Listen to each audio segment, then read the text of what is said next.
বলছি হ্যাঁ গো রাজুমাই। হ্যাঁ, বলো।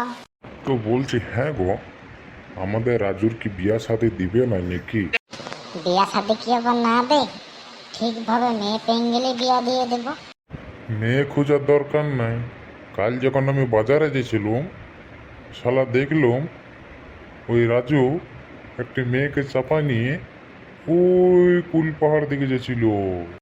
তাহলে আবার কি, মেয়ে খোঁজার চাপ তো কমলো। তা যা বলেছ। জানো, তোমার রয়েছে না, আমি অনেক ভালোবাসি। আর ওই তোমার হাসিটা দেখে না আমার মনটা যায় গলে। ওই জানো, আমার না খুব জোর খিদে পেয়েছে, তুমি আমায় খেতে দাও না গো কিছু। আচ্ছা ঠিক আছে, চলো আগে যেয়ে দেখি যদি রোড ধারা কোনো কুল গাছ আছে তো কুল পেড়ে দেবো। কি বললে? আমি কুল খাবো? তো তুই এই ফাঁকা রাস্তায় কুল খাবে না, দেখে রোডে যে গরু গালানা লাই দিয়েছে সেই লাদটা খাবি তুই?